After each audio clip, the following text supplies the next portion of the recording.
Hope and Renewal, a new novel by VMS. The prologue, the quiet between two breaths. The morning began not with sunlight but with silence. Dr. Meera Krishnan sat by the window, her cup of tea cooling between her palms, watching the city blink awake. The trees outside trembled with the cautious rustles of pigeons, as though they too were rehearsing the day. Her solitude was not an emptiness, it was a terrain vast and echoing, where her mind wandered without permission. Years of listening to others, their heartbreaks, their unraveling, had left her attuned to the smallest quiver of silence. She wrote each morning before her sessions began fragments of stories, unposted letters, reflections on love and mortality. Her words, she once told a student, were like lamps placed along a long road, small attempts to keep darkness articulate. Across the courtyard lived Rajiv, her neighbor, a retired civil engineer, meticulous, quiet, whose laughter carried the steady rhythm of a man who had made peace with imperfection. He watered his plants as if speaking to them. Their friendship had grown through sacred silences and through the exchange of books and notes and through the unspoken understanding that both had chosen solitude and yet secretly feared its permanence. As sunlight unfurled across the window pane, Meera whispered a line to herself, half prayer, half question. What does one do with a life that is both full and empty? The kettle whistled, precise as a metronome. The day began. The chapter 1, The House That Listens, her home, had become an extension of a mind, orderly, deliberate, yet filled with invisible noise. Books leaned into each other on crowded shelves like weary travelers. A half finished manuscript slipped beneath the weight of her glasses. Every room bore the trace of her other lives, the teacher, the healer, the daughter, the woman who had chosen to stay that morning. She prepared her study for her first online consultation. Her client, a young woman from Delhi, wept about a recent breakup. The screen flickered as though trying to hold the girl's grief. Meera listened, not with pity, but with a kind of detachment, tenderness, pain. She told to herself, she told her gently, is not the enemy.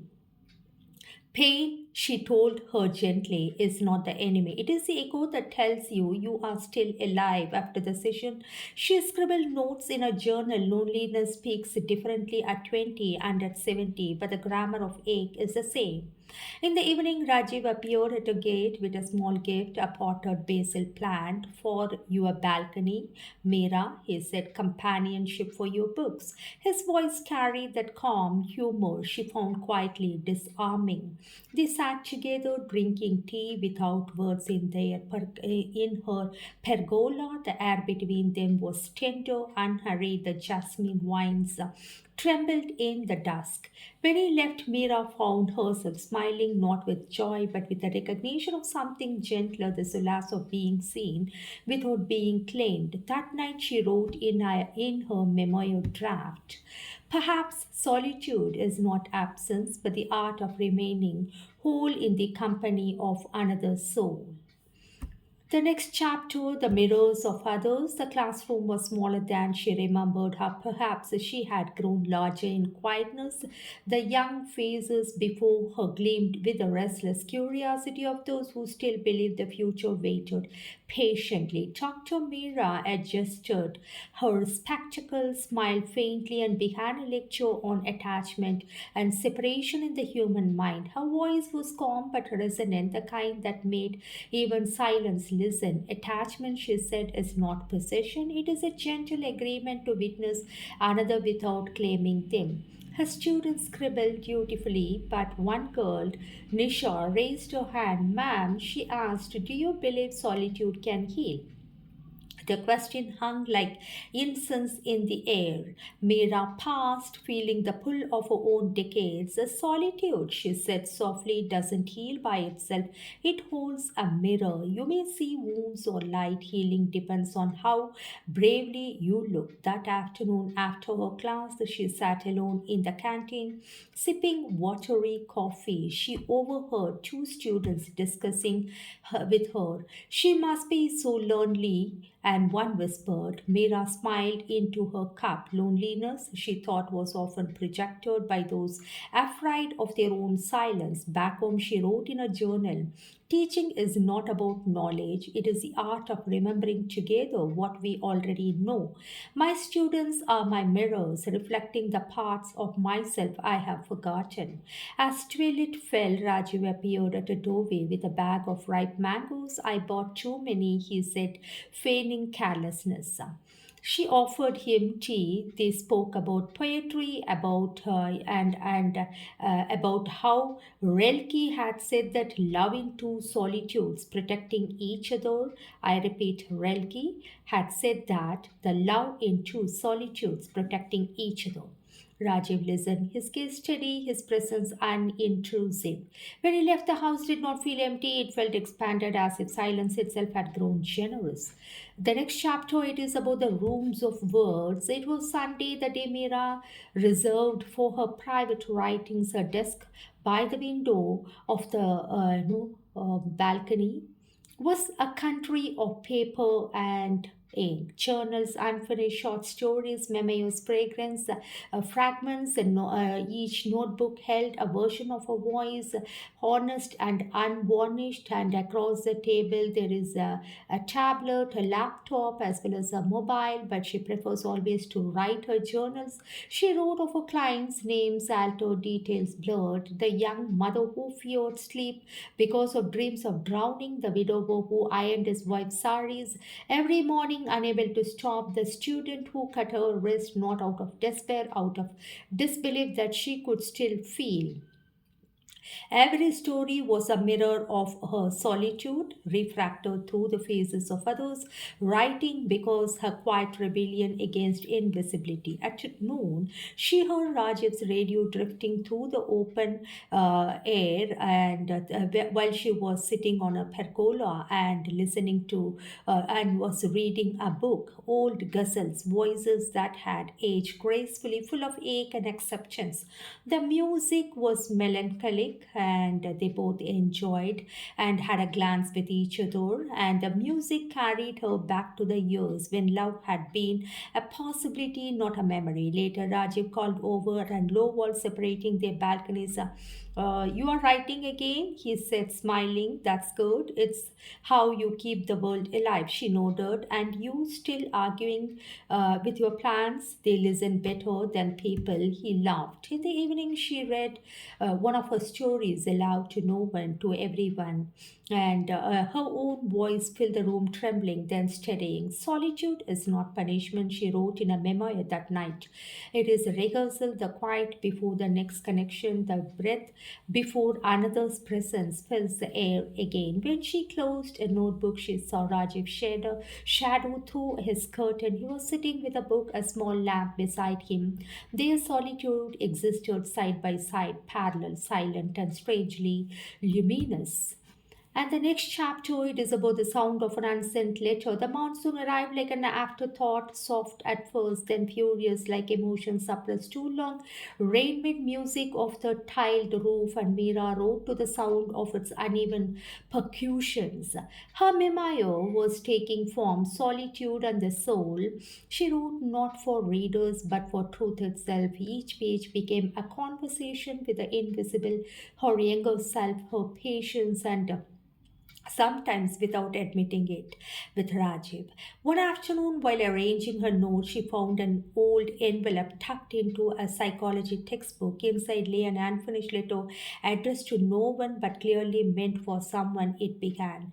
If companionship is a season, then ours is autumn, quite full of color and centered with endings and that don't own. I repeat, if companionship is a season, then ours is autumn, quiet, full of color and centered with endings and that don't wound. The closed letter, gently deciding, she closed it and would never be sent. Solitude, she realized, was not absence. It was the discipline of keeping certain words sacred. That evening, Raji visited, bringing a book of Tagore's essays. You would like this, he said. Chago believed silence was another form of speech. Mira smiled. Then perhaps we have been talking all along.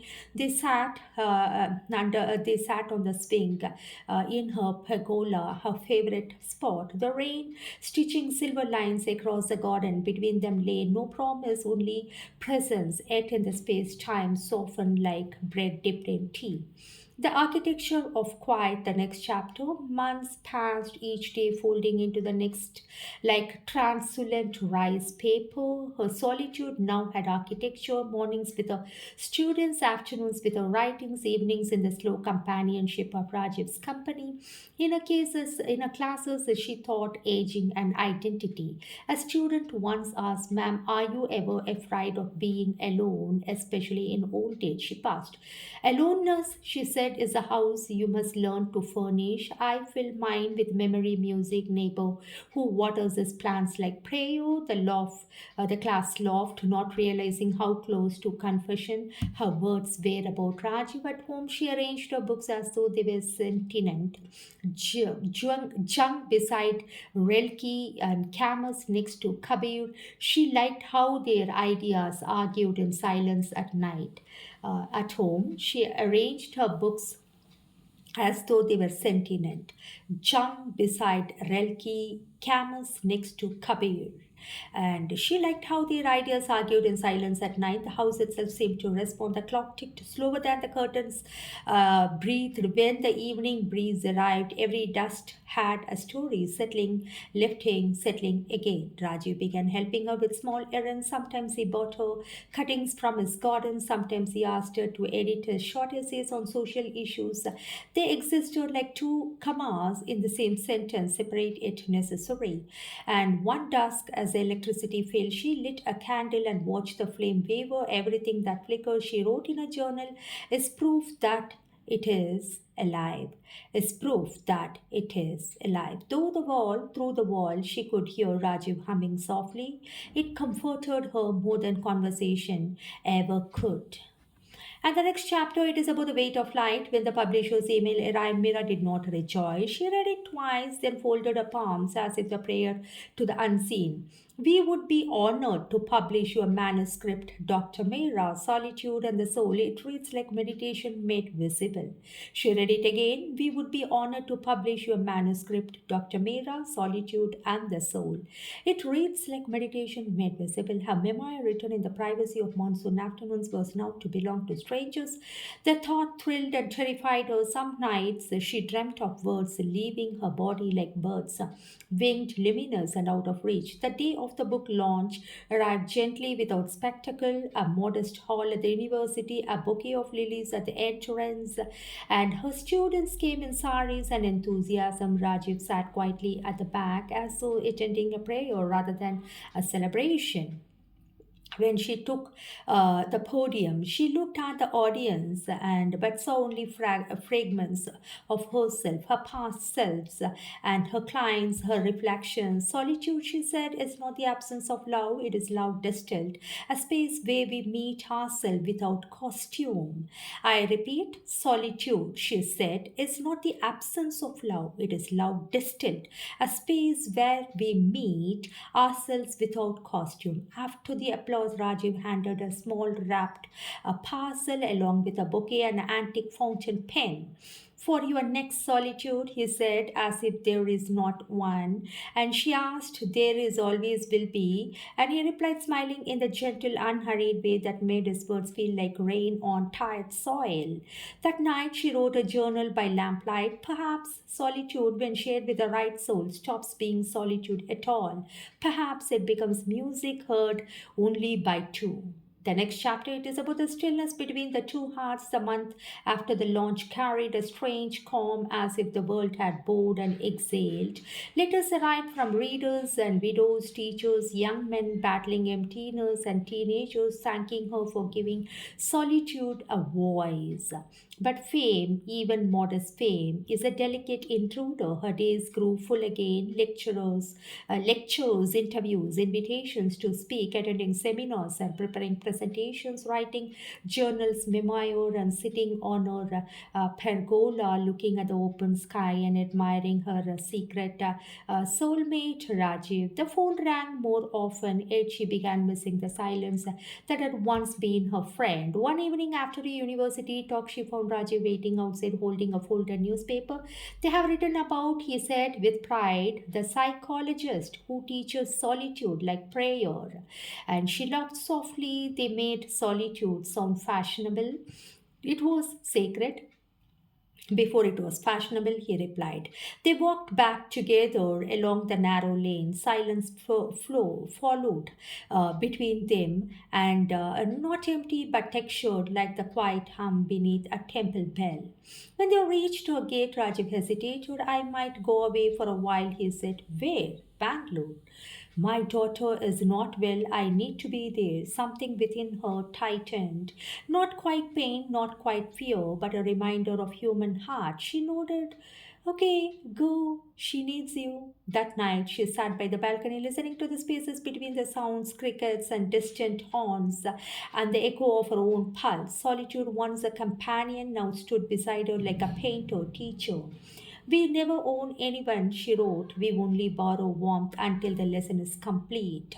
I repeat, we never own anyone, she wrote. We only borrow warmth until the lesson is complete. And in the next chapter, the geometry of absence, Rajiv's departure left no dramatic void, only a tender stillness. His chair in the balcony remained untouched. A half read book of Tagore essays lay open as if mid sentence. Even the plants he attended seemed to lean toward the wall, drooped, waiting for his voice. And Mira felt the absence like the space between two musical notes, invisible but essential. In the morning, she returned to teaching. Her students noticed a new gentleness in her eyes, the way her words lingered a little longer before falling into meaning. During a therapical session, she spoke more about graceful detachment. Her clients listened, unaware that she too was practicing it syllable by syllable. Graceful detachment. In the evening, she walked alone through the garden, the rain that had ended, and the air smelled of wet earth and renewal. She whispered to herself, absence is not emptiness, it is a soul's long breath. Sometimes she wrote letters to Rajiv but never posted them. Dear Rajiv, I have realized that solitude is not what remains when love goes away. It is what makes love return quietly, purified of demand. I repeat, dear Rajiv, I have realized that solitude is not what remains when love goes away. It is what makes love return quietly, purified of demand. Her writing began to shift, no longer memoir but reflection. Publishers called it philosophical prose, but to Mira it was simply truth distilled into ink. Each night before sleep, she looked at the vacant balcony next door, and there beneath the soft lamplight, she imagined his presence not as a memory but as a continuation of silence. And the next chapter, it is about the seasons of still waters. Winter arrived gently, wrapping the world in cotton light, and Mira's house smelled of the basil and old paper. Her book had become a quiet sensation in literary circles, but she moved through fame like one walks through fog, aware but untouched. Rajiv wrote, seldom a postcard from Bangalore with a pressed bougainvillea, a short note saying she is recovering. Life is patient. His absence became a teacher, her solitude its disciple. She began a new project, a series of stories titled The Solitary Mind. Each one explored a different kind of loneliness, a childless mother, the retired professor, the widow who still spoke of her husband's photograph, but beneath them all pulsed the same question, can solitude love back? One dawn, as she sat on the pergola writing, the first light touched her journal. The sky was a pale pink of forgiveness. She realized she no longer waited for anyone's footsteps. Her solitude had ripened from ache to awareness, silence to song. Later that day, the phone rang. It was Rajiv. His voice was slower, deeper. I'm back in town, Mira, he said. Then come for tea, Rajiv, she replied, smiling. And when he arrived, they spoke little. Words had become unnecessary scaffolding. They sat in shade, quiet, under the pergola on the swing, her favorite spot, sipping tea as the evening turned to silver. Love, she wrote in a first entry, final entry that night, doesn't always need witnesses. Sometimes it lives best in the space between two hearts, steady and unseen. I repeat, love, she wrote in a final entry that night, does not always need witnesses. Sometimes it lives best in the space between two hearts, steady and unseen. The next chapter, it is about the house that learned to breathe. The time had stopped announcing itself in Mira's house. Days folded in one another, seamless and slow like waves meeting the same shore again and again. The mango tree outside had grown taller, its branches now crossing into Rajiv's balcony, where easily he could pluck the mangoes and enjoy it. When the wind moved through the leaves, it sounded like pages turning, their stories still being written by invisible hands. Rajiv visited often. He had aged softly. The silver in his hair caught the sunlight, quiet wisdom. They spoke of books, the stubbornness of memory, of the way the world mistook solitude for sorrow.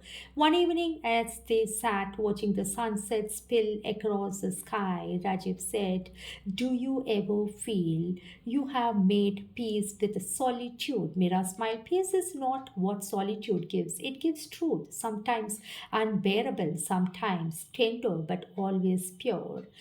Peace is not what solitude gives. It gives truth, sometimes unbearable, sometimes tender, but always pure. She looked at him, and something within her still, the need for companionship, for naming, even for closure, dissolved. In that moment, she realized she had arrived not at loneliness but at presence. That night, she wrote her final journal entry.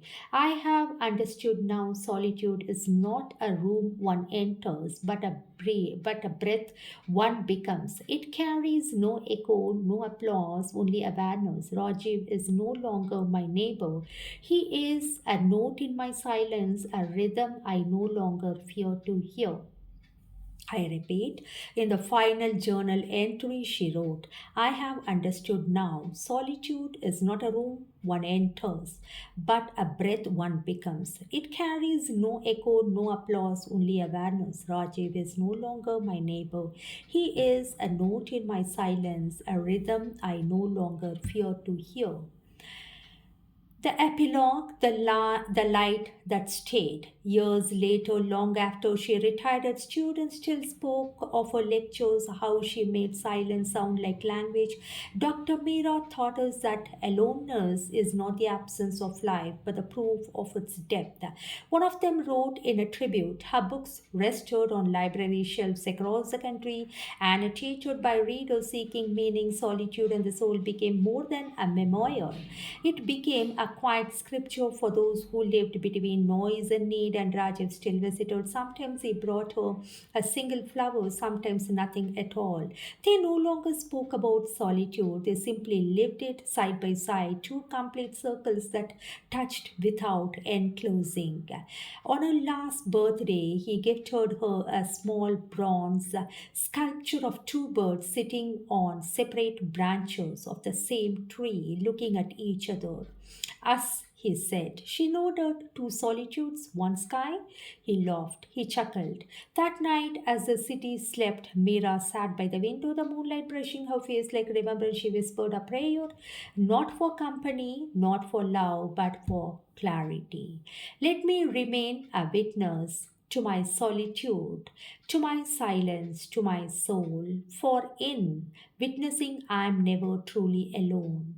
I repeat, let me remain a witness to my solitude, to my silence, to my soul, for in witnessing I am never truly alone, and as dawn unfurled, the house breathed quietly, fully, and eternally.